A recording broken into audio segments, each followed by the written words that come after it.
With the curtain firmly down on the 2022-23 season, we caught up with chairman and owner Robin Stanton-Gleaves for his reflections on the campaign, both on and off the pitch, as well as what's to come. Hello, Matt. Chairman, nice to see you. And you? Yes, very well, thanks. Yourself? Yeah, very good, very good. Well, it's brilliant to see you. I think this is a really good point to catch up on various different areas of the football club across the past year. Yeah. Let's get started then with the football. So it was a 7th place finish for the side and an entry into the playoff semi-final. We'll talk about that game more in a minute, but what's your reflection on the season as a whole? Well, it has to be overall very, very happy. That's the highest position that the football club has finished in getting through to the semi-finals of the National League.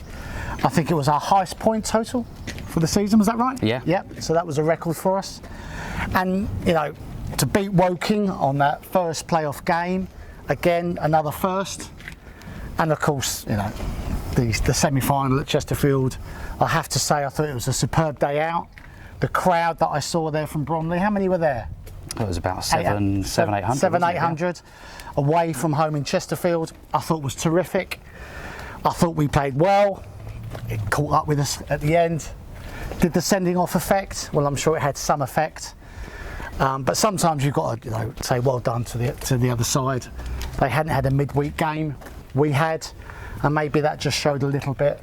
But I can't tell you how proud I was of where we got and how we finished. And I think it was a very good season at the end of the day. As if being chairman and owner of the football club wasn't enough, there's a reason it means that little bit more for Robin. Robin, as well as being chairman and owner of the football club, you were born in Bromley, you grew up in Bromley.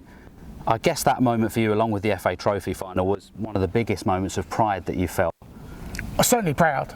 Certainly proud. Yeah, no secret, I grew up in Bromley. I was born in Bromley. I went to school across the road from here, just over there I think it is. And I'm pleased we have a relationship with that school today. So yeah, really, really proud. I think most people that know me, that watch the football match with me when we're sitting up there, they know that when we score, I stay seated. And when we concede, I stay seated. And I very much try and keep my emotions in check. By heart, I'm a control freak. The one thing I can't control is what happens on the football pitch. So I try and detach my emotions. And I try and do what I can around the football ground and allow the footballers and the management to get on with it. But I have to say, at the Chesterfield game, I was gutted. I thought we were very, very close. I thought the team were in a good place, the manager was in a good place, the football club was in a good place. We had a sending off, and then we scored, in the 96th minute? And I thought, blimey, it's going to be our day. Extra time, the sending off did take its toll. And I was gutted. I was really, I shook hands with the Chesterfield people, who I have to say are lovely people. I shook hands with them and then I did leave because the emotion got too much and I thought we could have done something there, but we didn't. But nevertheless, like I said just now, very, very proud to own the football club of my hometown and deliver as the owner, but really the team and the manager delivered it, the highest position that we have so far in our history. Robin took over as chairman and owner of Bromley Football Club in 2019. But how does he assess how things have gone since then? So when you became chairman and owner of Bromley Football Club in 2019, where did you see us being both on and off the pitch 4 years later in 2023? Do you feel we're currently in line with what you'd hoped for? Yes, I think so. I didn't create an exact date for when football would go to the next level. What I wanted was to make sure that the football performance improved year on year. I don't think I was too concerned by how much. You know, up until Andy Woodman, Neil Smith had done a terrific job getting Bromley there or thereabouts around the playoffs, but never into them, but just there or thereabouts. Andy Woodman came in, he brought his Premier League pedigree with him, which helped the football club off the pitch. It put a lot of professionalism around the football club, from the way we operate in here to the way we operate during the week with the players. And with that came a 7th finish in his first season, but to be fair, it was a dozen games or so. an FA Trophy the following season, and then this last season, like we just spoke about, the highest performance ever. So I think on the football side of life, I have to say yes, step by step we are making them. Good luck to the team for this season, because there's some records to break if we're going to carry on getting better year on year. Off the pitch, certainly we have. None of us saw COVID coming. So COVID was a big troublesome time. Certainly cost me more money than I expected. Lack of crowds, as most people know, I continued to pay everybody at that time, and from my personal pocket. So I never envisaged that happening in the plan, and we still have to make the money up from that.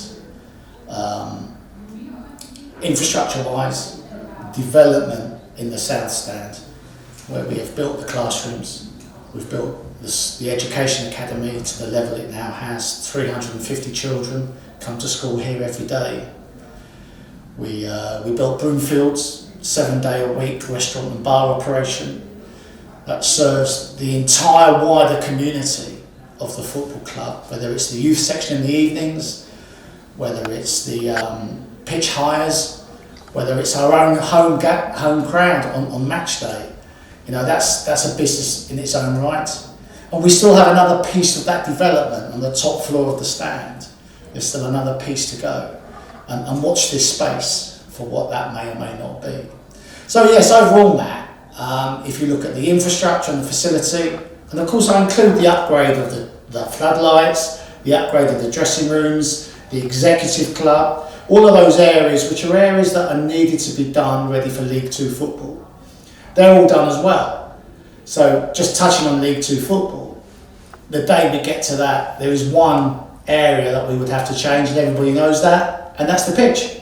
But even with that, we have a piece of land behind the stand where should we get promoted, then we can roll the artificial surface up, lay it over there, and we can lay grass. So all of those parts are in place now. So yes, I am happy with the steps we've made. Across all areas of the club, there is faith and belief in youth, and this was showcased during the last season. How does the chairman reflect on this? Since you took over as chairman, you've always been a real advocate for homegrown talent and giving youth an opportunity, and your manager Andy Woodman, his ethos very much aligns with that, and it's fair to say, I think, that Bromley one of few National League clubs actually that take that approach.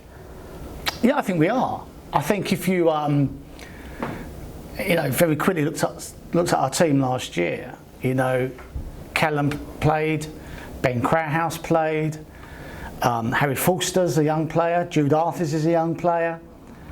The loans we took, Deji from Charlton was a young player, Ryan Stirk was a young player, George Alexander is a young player. So I think when you look at the average ages across other teams in the league, I think we are quite down on the average age because of those youngsters that Andy Woodman likes to play. So yeah, I think that's a great thing, and I think it does back up what you just said. I'm an advocate of youth. I believe in it strongly. I think it goes back to when somebody gave me a chance in my career. I was a young man doing what I was doing, and I was offered the opportunity to take a step up. And at the time, I was the youngest person to manage a team of much older people. But the person that gave me that opportunity said, "You're good enough, regardless of your age." And I think that stayed in my mind, because I think you are. I think you are good enough, regardless of your age.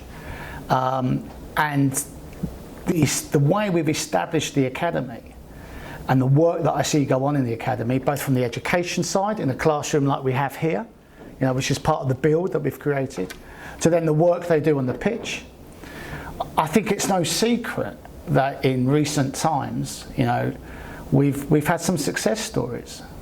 Andy Woodman joined us, and I said to him, we have to be a team that shows a road path, or a pathway, if you like, for our youngsters through to under 23, through to what I call the boy band. And the boy band is that little team of players between the under 23s and the first team, through to the first team. In Andy's first season, he blooded Liam Vincent, and Liam came into the side, played on the left side, and as you know, Matt, Portsmouth came along, paid us a fee, and Lee went into league football, and is there today. And he's carried that on, and as we know in the recent news, we accepted an offer from Kellen Fisher, who got into the side this Christmas, finished half the season, and we wish Kellen well as he makes his move to Norwich City, which is a tremendous move. I think it's, it's a Championship football club, ex-Premier League football club, and we're all so proud of Kellen. It's no secret, Kellen created that opportunity himself. We delivered the platform, we delivered the foundation. He got himself into the first team. The first team was picked for the first team and continued to be picked. And the one thing I must give Andy Woodman and his team some credit, Kellen made mistakes at times. They still picked him. And we're not all perfect. But let him make the mistakes, that makes him a better player. And he's now gone on, and we will wish him well at Norwich City. But let's look out for the next one, because it's a conveyor belt that we're trying to create here. And what Kellen can prove to everybody else, it's possible. It was possible for Liam Vincent, it's possible for Kellen Fisher. Who's the next one? I guess let's watch this space, see who's next. Our next part of the interview, in typical British summer weather, took us to the Glyn Beverley stand, home to vast numbers of supporters on a match day. So, what was the chairman's take on last season's attendances? 2022-23, the average attendance was around 2,600.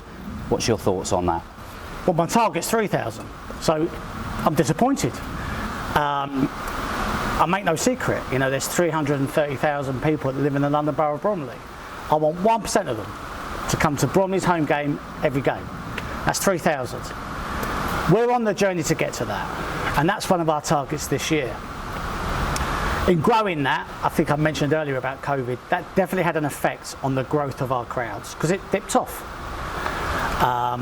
And there was a cultural change in people going out amongst crowds, so that we have to put that into play. But I guess I have to be honest and say the growth to 2,600, yeah, I'm really pleased with. I think much of that was down to the success of the FA Trophy. I think that gave us a catapult, if you like, winning that trophy. And then we did a season ticket offer. And in fact, I must give some credit around that first season ticket offer to a lady called Charlotte Richardson. If we go back, we had about 200 season ticket holders as a football club. I think we charged £280, £300 a ticket. Is that right, Matt?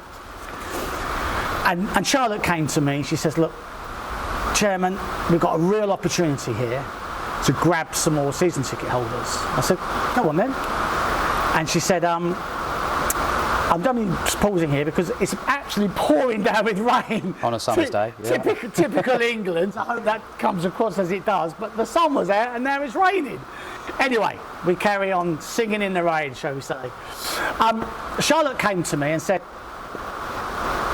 opportunity to grab more season ticket holders. Why don't we sell season tickets for £90? I went, what? She said £90. We won the game of football at Wembley in 90 minutes. Let's sell a season ticket for £90. I went, wow. I said, as a businessman, my job is to get £280 up as a season ticket, not down to 90. But she was so passionate. She's a young lady with loads of passion about what she believes in. And she sat me down and she went on and on and on about it. In the end, we agreed £97 because there were 7 extra minutes. And I added, well, let's make it demand quick. Let's only sell it for 97 hours. So we came up with this idea, as you all know. We went from 200 season ticket holders to 2,600. Tremendous idea by Charlotte. I obviously had to make the decision, but it was her terrific idea. And that took our season ticket hold straight up. This year comes along, and we have the question again. Cost of living is high, people don't have the same amount of money in their pocket. We couldn't really afford to do £97 again. Wasn't sure 2,600 would renew. So I thought it was wrong to go from 97 back up to the 280. So we did a stepped approach, and our opening offer was £197. And I'm pleased to say that, as we sit here at the moment, 2,100 season ticket holders have signed up. And I can't tell you how pleased, and I say thank you to everybody that's renewed their faith in Bromley Football Club. I think we got the price about right. We had to try and take all elements into play.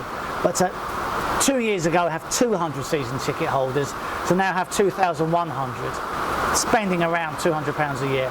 I think that shows that perhaps we're starting to get things right here at Bromley Football Club. My role here as the current, I suppose, what would you say, the current caretaker of the football club, my role is to widen that community. We started a football club supporters board, and the idea of that was to allow the supporters a proper opportunity to sit and discuss the parts of the club that they wanted to air. And I think certain good aspects have come out of that. I don't know if you can hear it while we're recording, but it's cracking lightning and thunder now as I talk about the supporters board. But anyway, the supporters board has been a good thing. Listen, we won't please everyone, and I have to accept that. You know, I see some of the online comments, I see what people say about me.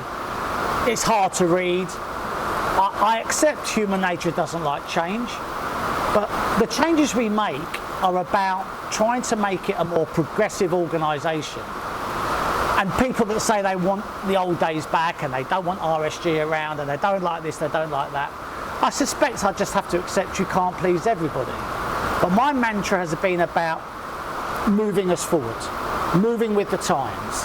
And I'll keep to that. And I don't mean to upset anybody. I don't do anything to upset anybody. But I guess there's a saying in life, you can't please everyone. But as long as I can please the majority, then I guess we're sort of going the right way. As far as the wider community is concerned, Matt, you head up, the community side. It's massive. 330,000 population in the London Borough of Bromley.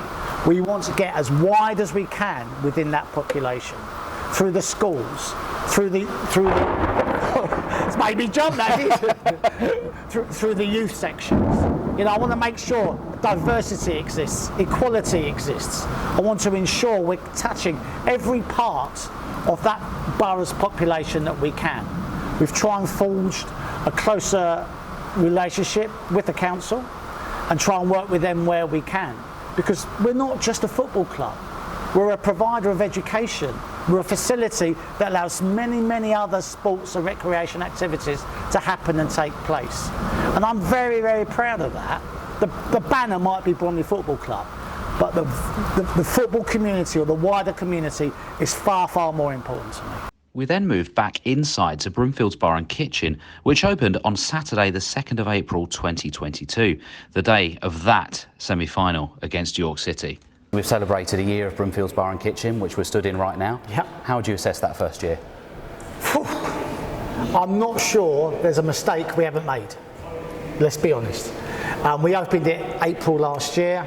I think if you look around, when everybody steps in, they all go, wow.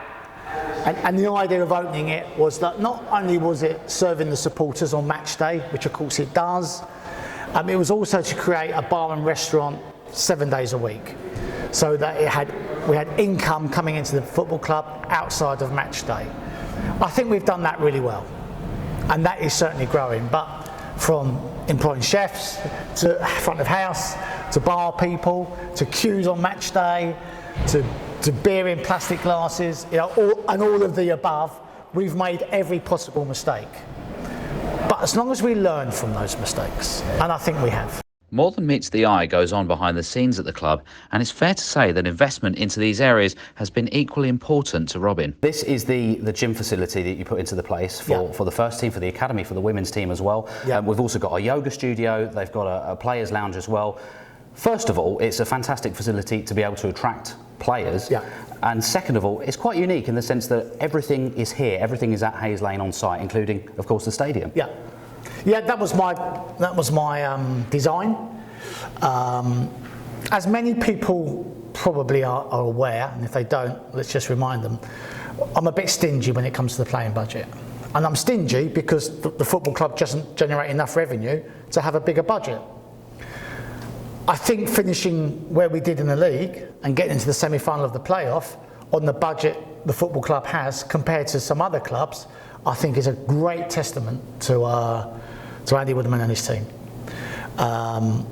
It also shows that not only do you have a budget, it's how you spend that budget. And that's something I spend a lot of time with him on. Don't just spend the money, make sure you're spending it in the right area. He always talks about, look at this bloody facility, look what you spent, can't I have some of it on my budget? And that conversation goes on between us.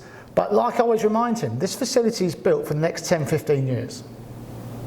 It sits on the balance sheet, it has a value, and we're not building something just for next season. We're building something for the journey of Bromley Football Club. When other footballers come and visit this site, they tell me, blimey, this is League One Championship level. Yeah, it is. Because when we start on our journey in the league, we haven't got to worry about all of this, it's all in place. Yes, I hope it attracts better players. Yes, I hope it develops the academy quicker and better and stronger. And yes, I'm proud to say this is part of the standard that we want to operate at Bromley Football Club. And there are not many clubs in our league that will have this. So I'm proud of that, but it's all part of the journey to equip us for where we're going. With the side going so close last season, how does Robin feel about next season's targets? Do you have a target in mind on the pitch for the next season? As I spoke about to you earlier, I try and keep the targets away from applying pressure.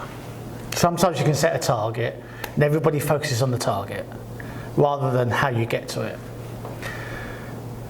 I like the football management team to focus on the set of players, the way they're going to play, their setup, whether it's the food, the hotel, the journey, whatever it is, all those aspects that they have a budget for, manage all of that, and then the result should look after itself.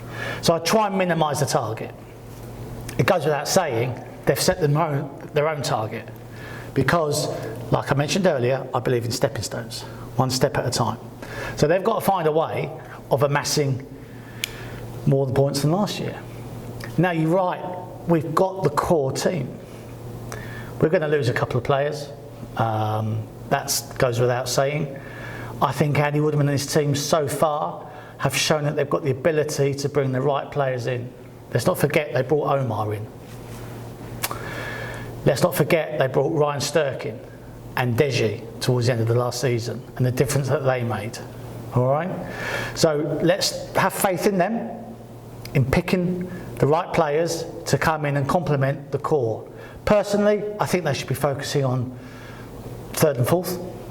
I think second and third is a massive difference if you don't win it in the playoff process. I have to say that. But the powerhouses have gone. Wrexham have gone. Notts County have gone. I envisage there'll be a couple more powerhouses coming through. I think we should watch out for Oldham. We saw them at the end of last season. I think they might have a go for it. Their manager was a wonderful character. I thoroughly enjoyed sitting with him, a chap called Frank. So I think we should watch out for them. But let's aim high. You know, let's go beyond what we did. Don't care how far above what we did, but let's keep the stepping stones going the right way. So with Notts County and Wrexham being promoted, do you see it as a more open league this season? I think so. I mean, I don't think you can repeat what happened last season. The fanfare that Wrexham created was wow. I like the fact that Wrexham were in our league, not just because of the record crowd that we got, and we should remember that. Last season we created a record crowd at Bromley. I know I was a little bit unpopular for some of it, but we created a new modern record of the largest home crowd. Something we haven't spoken about, but we created that. Wrexham helped with that. So the profile they put on the league, we shouldn't underestimate. They created a great profile for the National League. Now they've gone. Notts County, I have to say, I thought were probably the best footballing team that we watched, both at their ground and at our ground. But listen, in both those games, we were in the game. So if we can take that mentality against those two powerhouses to the other 23 teams this season, who knows? I have faith in Andy Woodman. I have faith in his team. And I know he's not everyone's cup of tea, you know, but I think he's doing a terrific job. The journey he's taken this football club on the last 3 years has been, you know, second to none in my opinion. With the return to pre-season just around the corner, what do Bromley supporters have to look forward to away from what happens on the field? I think what we've got to look forward to, I'm really pleased where we're at. I'm really pleased with the team of people that I have together at the football club. If I talk off the pitch, CEO Mark Hammond, who's a bundle of energy, enthusiasm, and never sleeps. I love the way he leads the football club.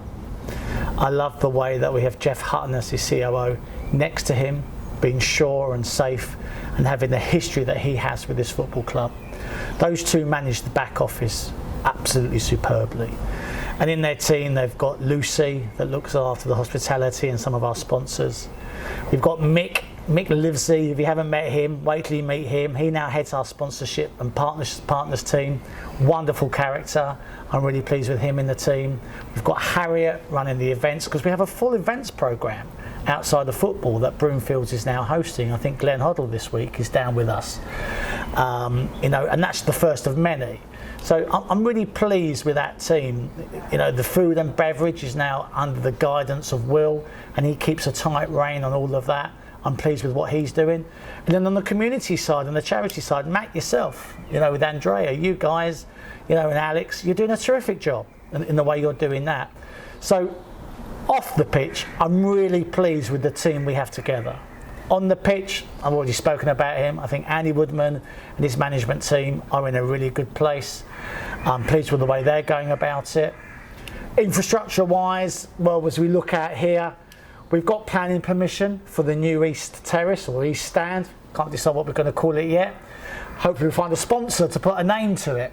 But we hope we've got the planning permission. So thank you to the Bromley authorities and the planning department. We've got planning permission to develop that and put a roof on it. Because I always feel sorry when I'm sitting here and all our supporters are over there and it's raining. So that'll be something we'll be starting to build this year. We've got the new kit. I have to be honest, a little bit nervous, but I admire the marketing department. They've gone for 2 kits, a traditional home kit, and quite a wacky second kit. I don't know what you think about it, Matt, but it's certainly going to be way out there. And I've got a feeling it might be Marmite. I just hope it's more people like it than don't like it. But I like evolution. I like evolving something. And as much as I like the tradition, in the way that I called it the Glyn Beverley stand, in the way that I have George Wakeling as an ambassador of the football club, and the way that I invite all the ex-players. I like the history that we create, but I also like us to be progressive and evolve. I think the second kit might just do that. So I think we've got a lot to look forward to. And like I said, very happy with the team that's in place. Very happy with where we are on my overall plan for Bromley Football Club. And I guess let's sit tight for 12 months and let's see how we get on. Well, it's been such a pleasure to catch up with you. Thank you so much once again for your time. Pleasure, Matt.